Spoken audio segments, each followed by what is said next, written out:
The floor moved like a slow breath. Not the boards. Not the rug. The thing beneath them. It rose and fell under my socks like a thick, dark skin stretched tight under our basement floor. When my flashlight hit it, the light didn't bounce. It sank as if the beam were swallowed by something soft and deep. Fingers pressed up from the dark, 5 long dents reaching toward my toes. I froze. My sister Lily grabbed my shirt from behind. "Ethan," she whispered, "don't move." From the stairs, Mom stood in the doorway with a calm smile that didn't match her eyes. The bulb above her flickered, and her shadow stretched down the steps, too long, too thin, sliding over the breathing floor until it reached my feet. Behind her shoulders, smoke, no, not smoke, a moving gray, lifted like a cloak in a wind we couldn't feel. "It's thinner tonight," Mom said softly, like she was noticing the weather. "Don't be afraid." The dark under the floor pushed higher. My socks got damp with cold. Something tapped the wood from below, tap, tap, tap like knuckles drumming. The rug trembled. Lily started crying without sound.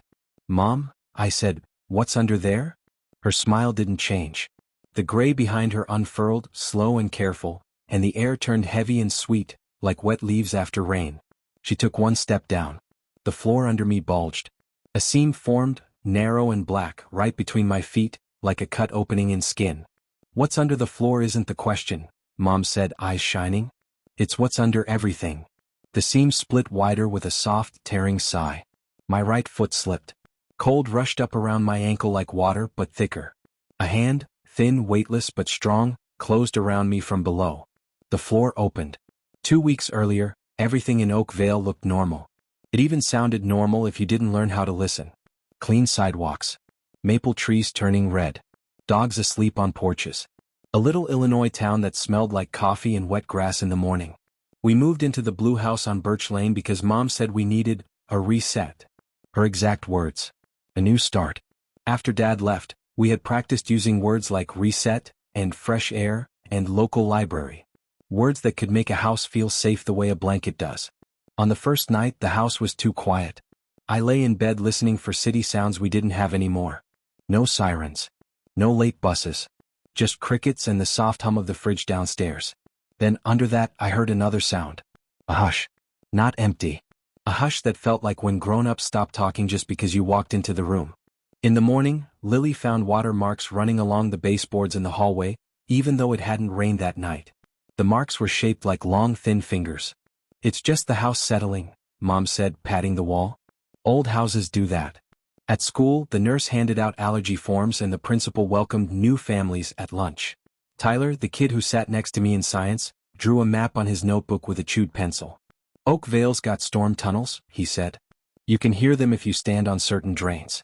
They whisper when it's going to rain." "Storm tunnels don't whisper," I said. "Okay," he said, half smiling. "Maybe the water does." That afternoon, Mom showed me where the circuit breakers were in the basement. The bulb down there flickered even when I tightened it. The concrete floor had a bump like a shallow hill in the middle. I stamped my foot on it, just messing around. The echo sounded wrong, close and thick, not sharp. Like knocking on a door covered by a blanket. "Don't stomp," Mom said quietly. "Some things underneath don't like to be woken fast." I laughed because I thought she was joking, but she didn't laugh back. The second night, Lily and I were brushing our teeth when the hallway bulb dimmed. For a second, every picture frame along the wall looked tilted, all the smiling faces crooked, as if the house had taken a breath and held it. The quiet deepened. Then the bulb blinked bright again. "I don't like the quiet here," Lily said. "It's fine," I told her in 20 minutes. He had found a small square cut in the old sidewalk behind the library, a patch that looked newer than the rest. "Put your hand here," he said, placing my palm over the square. It was warm. Sidewalks aren't warm at night in October. Not like skin. I pulled my hand back fast. He didn't laugh. "Ethan," he said, voice low, "I think there's something between the dirt and the streets here. Like a layer.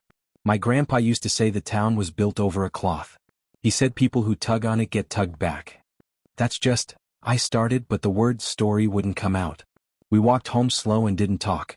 The town felt like a person holding its breath. The power blinked at 3 a.m. The oven clock beeped. The hallway pictures tilted, one after the other, like something had brushed past them. Mom's door opened softly, then closed. I didn't sleep. I listened. The hush under everything wasn't empty anymore. It had a rhythm. A slow, slow breath. On Monday, school canceled after lunch because of a water main break. When I got home, Mom was in the basement with the dehumidifier, but it wasn't running. She stood at the center of the floor, looking down, hands at her sides, humming that low song again. The bulb flickered. The bump in the concrete looked higher than before. "Mom?" I said. She didn't look up. "Don't be afraid," she said. "I'm not," I lied. "Good." She turned then and her eyes looked like storm glass, still but full. "Fear wakes it the wrong way. We want it calm." I asked, but she was already moving toward the stairs. "Put a rug here," she said lightly, as if we were redecorating. "It helps." That night Lily slept in my room because she said the floor hum sounded like someone whispering through the vents. I told jokes in a quiet voice until she laughed for real, and we both started to relax. Then the house sighed long and low. The bed frame ticked. The air got sweet and damp. "Do you smell rain?" Lily whispered.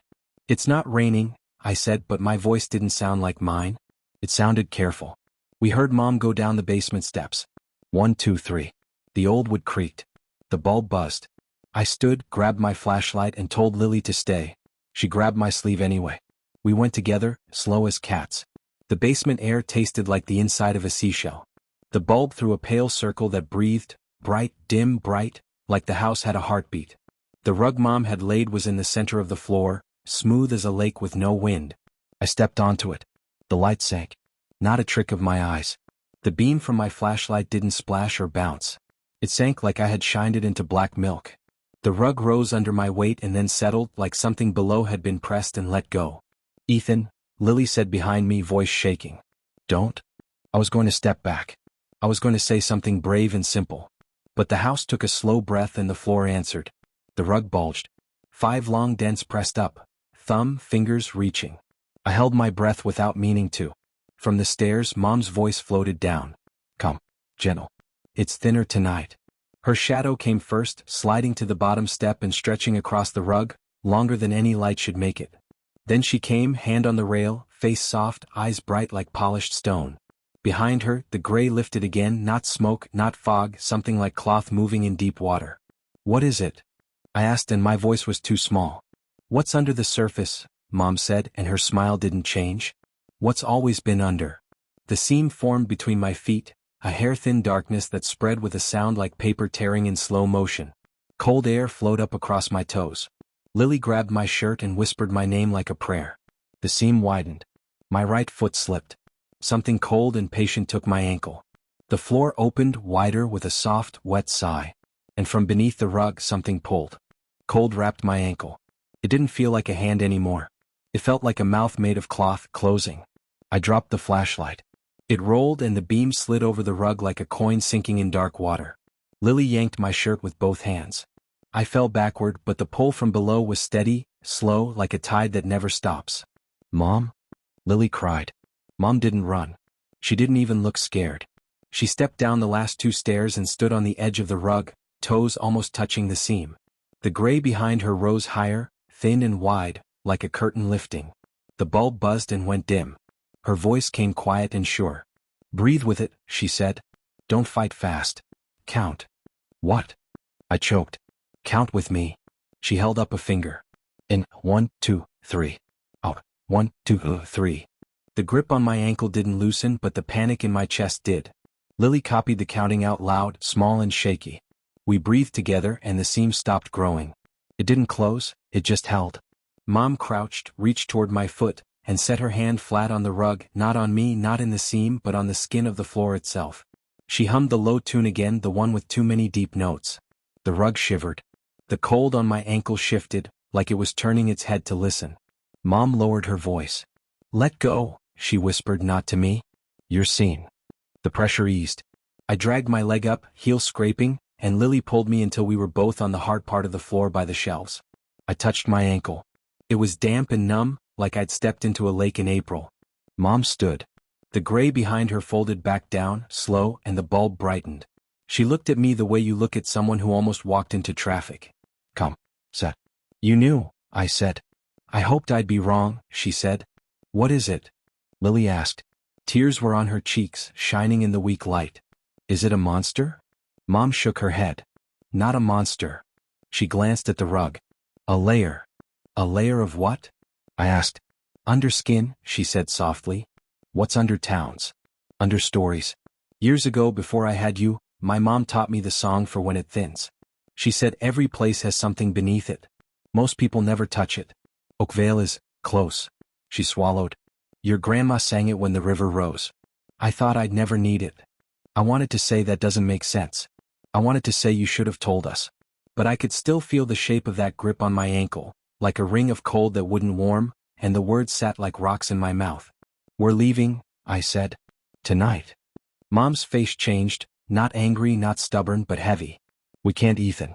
When it's thin like this, running makes it follow. You have to let it settle. You have to be gentle with the surface. She looked at me hard. Do you understand? Do not stomp. Do not tug. She turned to Lily. We'll sleep upstairs with the door open. We'll keep lights low. We'll let the house breathe. And if it opens again? I asked. Mom's eyes shone like glass catching rain. Then we breathe with it. We slept in the living room with lamps on low. Every floorboard creak made my shoulders tense. Around 3, the oven beeped again and the pictures in the hall. Dinner's ready, she said. We ate pasta. Lily told a silly story she wrote about a dog who thought it was a cloud. Mom laughed at the right places again. When she reached for her glass, her reflection in the water was too tall. I blinked and it was normal. After dishes, Mom said, we'll all sleep upstairs tonight. Keep doors open. Keep voices low. She brushed my hair back with her fingers like I was little. Tomorrow we'll go to the library. I want to check the old town files. Will that help? I asked. It helps me, she said. At 9:30 the street got quiet. No cars, no music, just crickets and the fridge and the soft whisper of the heater. I stood in the hall looking at the family pictures. In all of them, our eyes seemed to watch something over my shoulder. At 10:12, every picture frame tilted at once. Mom? Lily called from her room. Mom stepped out of hers, hair loose, eyes clear. Stay calm, she said. The house sighed. The floor under the hall runner rose a little, then settled like something turned over in its sleep. We held still. The sigh passed. The runner smoothed. See? Mom whispered. Gentle. At 11:03 the oven beeped again. The hallway bulb dimmed. The low song rose from somewhere I couldn't pin down, from the walls, from the vents, from below. It wasn't Mom singing. It was the house remembering her tune and humming it back. Mom's jaw tightened. Don't answer, she said so quiet I barely heard. At 11:30, a soft rain began. The sound should have been nice.